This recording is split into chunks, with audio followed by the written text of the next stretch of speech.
es Cultura RCN.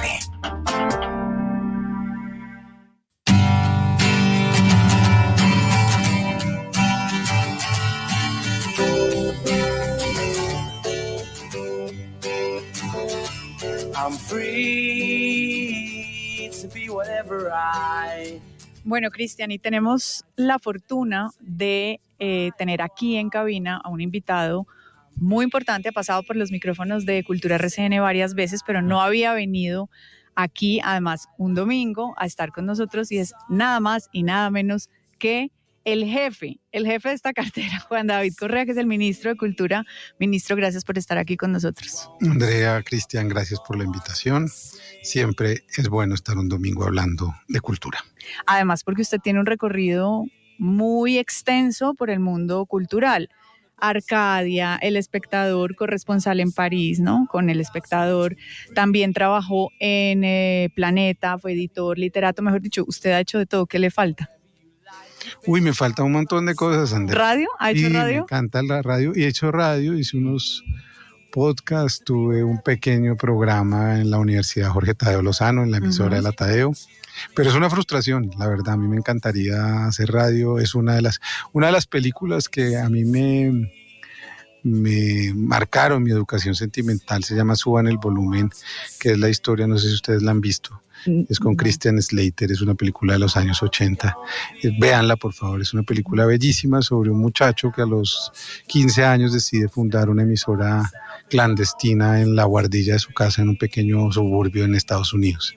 Y en esa pequeña emisora lo que propone obviamente a los 15 o 16 años es una pequeña revolución que causa una revolución en su colegio, y esa película ha sido muy inspiradora. Y la radio para mí es un lugar de inspiración, es una costumbre que tengo desde hace muchos años, escuchar radio desde hace muchos años, ¿no? Desde que era un niño, escuchar radio todas las mañanas. Esta mañana pensé en eso, así que es un medio que admiro, y admiro por supuesto a quienes hacen radio y los envidio. Muchas gracias. Mire, usted además de hacer radio, ¿alguna vez le oí que también tiene otra frustración con la música? Sí, yo fui cantante de una banda durante unos 4 años. ¿De qué banda y de qué género? Era una banda que se llamaba La Sonora Cienfuegos, que era una banda de ska latino, digamos, porque en ese momento lo que empezaba a ocurrir era que grupos como los Cadillacs, como Desorden Público, como King Changó, habían empezado a experimentar con sonidos mucho más latinos. Los Cadillacs eran una banda de ska mucho más tradicional, si se quiere, en los años 80, y el Desorden Público también, con una estética muy británica, jamaiquina, y a partir de los años 90, en discos como El León o como Plomo Revienta, Desorden Público, ellos empezaron a meter la salsa, merengue, cumbia en sus discos, y a mí, yo que venía un poco influenciado también por mi padre de la música afroantillana, y me gustaba mucho la salsa, la música siempre me ha gustado muchísimo, entendí que la fusión y la mezcla entre salsa y ska podía ser una cosa muy poderosa, y entre cumbia y ska, y eso fue lo que tratamos de proponer. Yo canté unos años en esa banda, o grité mejor. Por ahí en Spotify pueden encontrar un par de canciones que grabamos hace un par de años cuando quisimos volver a reunirnos, pero la pandemia acabó con el sueño de la reunión, y bueno, esa es una frustración. Ojalá algún día, mi hermano es un gran músico y lo admiro muchísimo, y su oficio, que es un oficio tan consagrado, creo que requiere de una disciplina y de una constancia envidiables. Permítame a mí echar un volantazo para seguir en ese sentido. ¿Cómo vivió usted esa escena? Porque recordamos, por ejemplo, la figura de Teto Campo que nos dejó el año pasado, y Bloque de Búsqueda, ahí había una inmersión de fusionar el rock con unos sonidos latinos, en algún momento 1280 Almas también, Equimosis también pasó por esos campos. ¿Cómo se vivió esa escena sabiendo que era una escena muchas veces y completamente independiente, digamos, ajeno a este circuito comercial de radio, por ejemplo? Gracias, Cristian, por la pregunta. Es una escena que en lo particular en mí nació a finales de los años 80. Yo creo que buena parte el padre de esa escena, uno de los padres, es Héctor Buitrago, que tenía una banda que todavía existe, que era La Pestilencia, y cuando ellos graban su primer LP, que es un LP fantástico, en donde graban canciones como Fango, que es una canción histórica del La muerte, punk un compromiso de todos. La muerte, un compromiso de todos, que sale a finales de los 80. Ese disco más otra banda que se llama Hora Local, que era una banda, es una banda de Eduardo Arias, de Gonzalo Zagarmínaga y de otros personajes de la época, y Estados Alterados. Yo mencionaría esas tres bandas, de alguna manera señalan un camino para la apertura de una serie de lugares nocturnos en Bogotá, comenzando por La Casona, Barbarie, Barbie, TVG, Membrana, Vértigo, Campo Elías, Floristeria. En esa escena es donde yo crecí, en esa escena oyendo música, no solamente música colombiana, sino que en el centro había una tienda muy célebre que se llamaba Mordiscos, en donde importaba, Héctor mismo era parte de ese empeño, traían música de afuera, era muy difícil conseguir música en esa época, y entonces a través de esa tienda y de otras tiendas en la calle 19 como la Musiteca, empezamos a conseguir música, que yo había conocido algunas de esas bandas, de esos grupos norteamericanos de la escena independiente y alternativa, tanto británica como de los Estados Unidos, a través de películas como Suban el Volumen. En Suban el Volumen, el tema central es un tema de una banda que yo amo, que es una de mis bandas preferidas, que se llama Pixies, y claro, evidentemente esa es un poco mi educación sentimental. A partir de eso, que eran muchos géneros mezclados, es decir, en Transilvania, que era un bar de Héctor, podía sonar The Specials, que es una banda británica de ska histórica, pero también podía sonar, qué sé yo, Ministry, que es una banda industrial de Estados Unidos. Entonces, yo de alguna manera fui afinando mi sensibilidad, o uno iba afinando su sensibilidad, y a partir de cierto año, como el 93 o 94, a mí me empezó a interesar más el punk y el ska y músicas, el hardcore, y fue a través de ese conocimiento que empezamos a tejer esta banda que funcionó más o menos del año 95. De esa banda hay que destacar algo muy importante, y es que su guitarrista y uno de sus grandes compositores es Sergio Mejía, que es el creador de la 33, la orquesta. Sí, salsa bogotana. Salsa bogotana, que parte un poco de esa escena primigenia de la Bogotá de comienzos de los años 90. Ministro, bueno, de la música pasemos un poco a los libros. Usted estuvo en Fundalectura, fue gestor cultural, estuvo en la editorial Planeta, además en literatura, editor de literatura de Planeta. Gracias a su gestión también pudimos, la gente más joven, leer a Fernando Molano, por ejemplo, porque se reeditó, se volvió a publicar. Pero a mí acá, y usted que conoce tanto de libros, me surgió una duda, y es, ¿cómo hacemos para que la gente lea más? Para que se enamoren de los libros, no es para que es que tiene que leer, no tiene que leer, simplemente que encuentren un placer en la lectura. Creo que, Andrea, hay que enamorarse no tanto de los libros, porque los libros son una consecuencia de la lectura. Y cuando a uno no tiene contacto con la lectura desde la más temprana infancia, incluso desde el vientre materno, pues es una actividad con la que no tiene una relación entrañable. Cuando una madre le canta canciones a su hijo cuando está en su vientre, cuando una madre le canta nanas, como hacen las mujeres del Pacífico, cuando una madre le cuenta historias a su niño desde que es un bebé, cuando una madre o un padre introducen a ese niño en una biblioteca pública como una actividad posible, cuando un niño tiene la posibilidad de tocar un libro. Eso, aunque nos parezca extraño a las personas de Bogotá, no es extraño para el gran país, el contacto con los libros. Hay una investigación muy interesante que hizo en los años 90 un gran psicolingüista colombiano radicado en París hace muchos años, que se llama Evelio Cabrejo. Él decía que la operación mental para pasar una página es una operación, pasar una página, así como lo estoy diciendo, de una complejidad y una sofisticación cerebral que se necesita adquirir en la temprana infancia. Cuando no se adquiere esa capacidad, que es una cosa instrumental por ahora, pero no es solo eso, es una cosa sensible también, pues uno no puede pretender que a los 6 o 7 años que entra al colegio y algo le ponen a leer, tenga una sensibilidad. Entonces ya es un poco tarde. Tenemos que convencernos de que la lectura es una actividad posible, es una actividad que tenemos que hacer con nuestros niños, quienes tenemos hijos en las noches, leerles un relato cada noche, hacer que la voz sea un mecanismo de acercamiento, de sensibilidad. Ahí es donde comienza el amor por la lectura. Yo creo que tú, que eres una lectora, y Cristian, tuvieron de alguna manera esa posibilidad o la encontraron en el camino por alguna experiencia significativa e importante, como le pasó a Fernando Molano, el autor de Un beso de Ica, a quien tú mencionas, que no venía de una familia de lectores ni tuvo este acceso a la lectura desde tan pequeño, pero que tuvo un encuentro con maestros y con gente que le permitió abrir esa sensibilidad. Entonces, no es una condición sine qua non que sea pues una cosa desde la temprana infancia, pero el amor por las cosas nos nace de la emoción, así como de la música. Ustedes que aman la música, nos nace de la emoción. Si no hay emoción para acercarse a la lectura, sino obligación en el colegio, olvídese, apague y vámonos, porque uno sale de sexto bachillerato y no quiere volver a entrar a una librería en la vida. Sí. Ministro, fíjese que en estos días escuchaba una frase que escribió en alguna columna José Pablo Feynman, un historiador y filósofo argentino: el prestigio del tedio. Entonces, acá un poco en el programa, nosotros lo que intentamos hacer en Cultura RCN es decirle a usted, a la persona que nos está escuchando, como, mire, la cultura no es tan compleja, ni está tan lejos como usted supone. Usted, desde esa cartera, ¿cómo trabaja y cómo piensa trabajar para que la cultura deje de ser pensado en este país, que además es muy arribista, como algo que tienen ciertas personas, cierta élite, a la que solo pueden acceder ciertos seres humanos iluminados? Primero, cambiando esa concepción de la cultura. La cultura no es un lugar de privilegio, no es una práctica artística.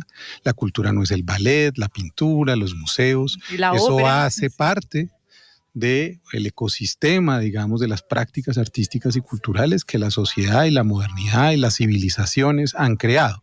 Pero eso no es solo la cultura. La cultura es un sistema de relaciones humanas que, a partir del lenguaje, de la alimentación, de las relaciones con el medio ambiente, de nuestras relaciones sociales, personales, del cuidado, hace posible nuestras relaciones. Ese sistema de relaciones es la cultura.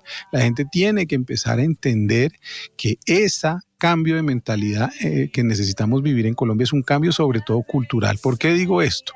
Por lo que tú dices, una sociedad a la que solo aspira a tener triunfo a través del acceso a un mayor nivel de vida económico y no a un capital simbólico que piensa en el bien colectivo antes que el bien personal, es una sociedad inculta, es una sociedad que solo quiere defender los valores individuales. Ya sabemos, quienes tenemos hijos o quienes vivimos, o ustedes mismos, que no sé si los tengan, ya sabemos que una sociedad de puros individualistas está condenada al fracaso. Totalmente. No hay nada peor que una sociedad en donde el bien personal prime sobre el bien colectivo. ¿Por qué? Porque entonces todo el mundo hace lo que se le da la gana y no respeta a nadie y no cree que vive en una comunidad y no cree que hay que cuidar a los otros. Y yo creo que la cultura en Colombia ha dado ejemplo de eso. Lo que pasa es que nosotros la ignoramos, pero en los territorios, ustedes van hoy a cualquier territorio y esos territorios han resistido, es gracias a las expresiones culturales, expresiones que no son solo la música, pero también, por supuesto, Colombia es un país musical. Ustedes, los he dicho varias veces, ustedes que aman la música, pero estamos en la radio, yo sé que ustedes aman la música. Ustedes van al sur de Bolívar, ¿y qué hizo resistir a las comunidades del sur de Bolívar?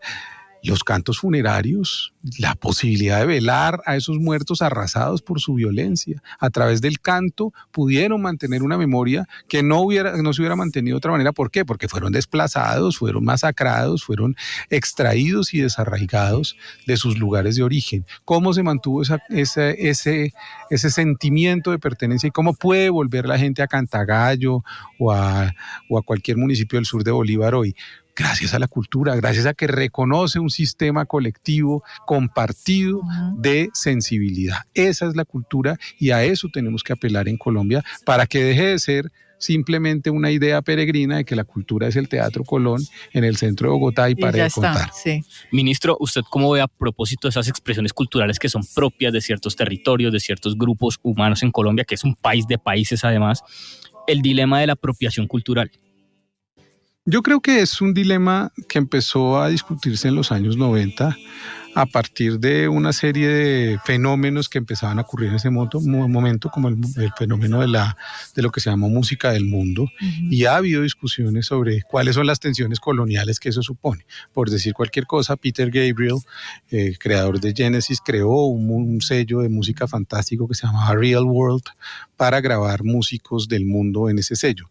Una de las primeras cantantes, o la única cantante colombiana que grabó en ese sello, fue Totó la Momposina, y hubo muchas discusiones en torno a, ahora se la van a apropiar y se la van a llevar y la van a volver famosa. Yo creo que ahí uno tiene que empezar a ver las cosas menos a partir de la generalización y mucho más a partir de la particularización. Yo no creo solamente en que haya apropiación cultural de un lado. Yo creo que eso es ser condescendiente con la realidad. Es como si la gente no tuviera agencia. La gente tiene agencia, la gente en los pueblos decide. Palenque, que tiene un grupo fantástico que se llama Convileza a mí, también ha hecho apropiación cultural. ¿Cómo? Sí. Usando guitarras, apropiándose de elementos de la música africana, pero también del rock. ¿Para qué? Para defender su cultura. ¿Cómo? A través de sus letras, recuperar el palenquero, no dejarlo morir, cantar en palenquero, pero cantar de una manera muy poderosa, moderna, fantástica. Ojalá pongan a Convileza Mi algún día ya los quienes se nos están oyendo, que es una banda fantástica, sí. Convileza Mi con K. Entonces, yo creo que es un debate de ambos lados. Yo creo que esa apropiación cultural era un debate distinto en la preglobalización y es un debate hoy que tenemos que mirar con atención, pero yo creo que esas expoliaciones de las que se ha acusado a quienes probablemente son apropiadores culturales, tenemos que mirarlas de nuevo. Ese es el nuevo tipo de discusiones que hay que tener en una sociedad que pasó ya de la globalización a la glocalización después de la pandemia. Sí, bueno, ministro, nos quedaríamos con usted toda la mañana. Sabemos que tiene una agenda importante. Antes de irse, usted pues evidentemente es una persona que ama los libros, es literato, es periodista, trabajó en el mundo de los libros, en la Filbo también. ¿Le queda tiempo para leer? Mucho. Yo leo en todas partes. ¿Qué está leyendo en los ahora, aviones. por Acabo ejemplo? de terminar 2 fantásticos libros, uno que se llama Relato de un Milagro, que es el libro de José Alejandro Castaño y de Pacho Escobar sobre el rescate el encuentro de los niños del Amazonas. Ajá. Acabo de terminar de leer un libro que se llama Historia de Orocue, que hace parte de la Biblioteca de la Vorágine, que vamos a lanzar el próximo abril en la Feria del Libro, con 10 libros. Este es un libro de Roberto Franco, realmente muy importante. Roberto fue un antropólogo colombiano que murió prematuramente en los años 90 y ese libro no se conseguía. Y hoy estoy releyendo... ¿Es el que tiene el mapa y todo? Esa es la edición cosmográfica que hizo la profesora Erna Vondervalde y la profesora Margarita Sergé para la Universidad de los Andes, pero esa misma edición la vamos a hacer en esta biblioteca La Vorágine, que son 10 títulos que irán a todas las bibliotecas públicas de Colombia. Buenísimo. Y a todas las representaciones diplomáticas del país. Y estoy releyendo, estoy terminándolo otra vez, 100 años de soledad, que lo quería leer siendo ministro y viajando a todos los lugares, como estoy viajando todas las semanas a muchos lugares. Dije, yo quiero leer, porque hay una cosa muy linda que decía Stanislao Zuleta, un filósofo colombiano, fallecido en los años 90, y él decía, uno tiene que leer desde sus circunstancias. Uno no lee el mismo libro 2 veces como no se baña en el mismo río 2 veces. Uno lee de una manera 100 años de soledad a los 20 años o a los 30, y hoy a los 40 y tantos lo estoy leyendo de una manera muy apasionante, porque estoy abriendo los ojos también al país y a la historia que muestra 100 años de soledad en sus páginas. Así que eso me tiene muy emocionado. ¿Cuántas veces lo ha leído? 4.